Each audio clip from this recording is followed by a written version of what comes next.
Dear Madam President, Madam Toastmaster, fellow Toastmasters and guests. I had a dream. Many of us had dreams, don't we? Mine was to get a mirror camera. So I saved up a nice dream and finally I bought it. There were no limits to my happiness. At that time I thought I could do everything. It seemed so easy to take marvelous pictures, and I went photo hunting without any delay. I did already have some experience with photography. I knew how to insert the battery, the memory stick, and oh yes, and didn't forget to take the lens cap off. However, so I wasn't a complete beginner, right?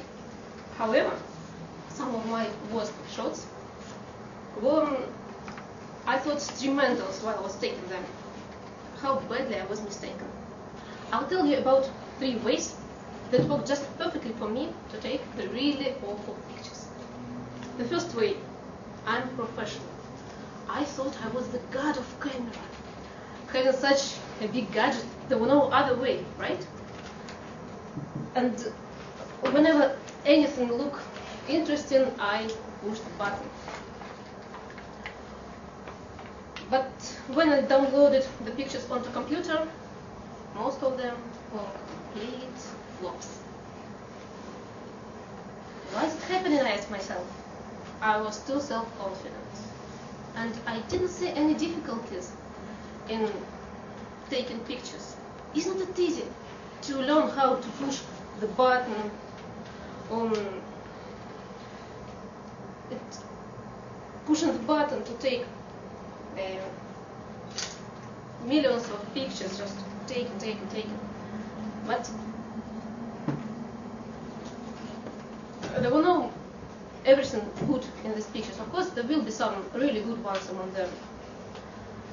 Yes, right, and it is like to teach a monkey how to push buttons on the typewriter, and it will take millions of sheets of paper. You will finally get Shakespeare's Hamlet from it if you take time and cut out all unnecessary letters. So I shouldn't have to rely on my ambitions and to have to learn some techniques before. That I wouldn't get the really awful pictures like this or this, where one can understand anything. The second way, I can fix it in Photoshop later.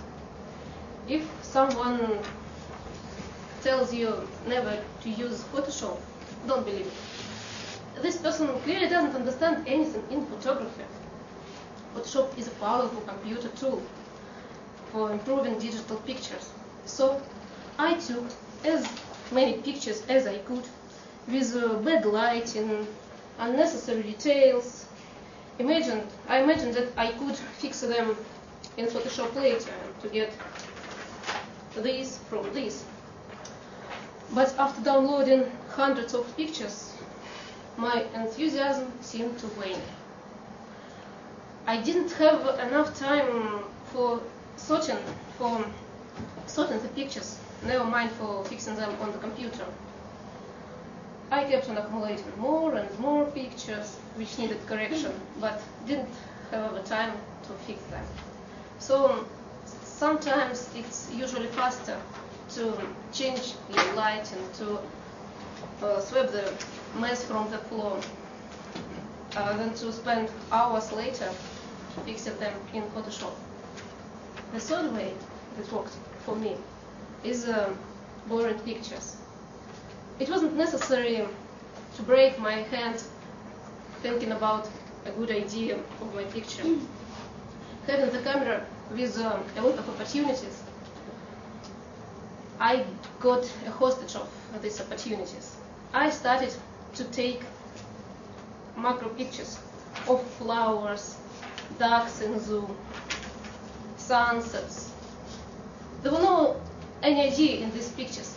They were beautiful, but perfectly boring. the problem is that no matter how well all other aspects of the image are executed, the interesting subject is fundamental.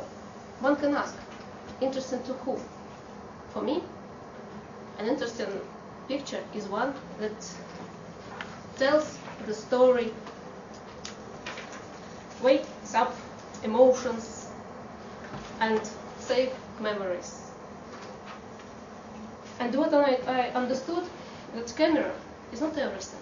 It's just a tool. Here is a story to illustrate this. One photographer was invited to a dinner, and he takes some pictures with him to show. The hostess looked at them and exclaimed, "Wow, what really great pictures! You must have a really expensive camera." The photographer didn't answer anything, and after dinner finished, he came to the hostess and said, "The dinner was just delicious. Thank you so much. You must have very expensive pens and pots." You can think about fancy camera all what you want, but the simple truth is that what really matters is sometimes just being there.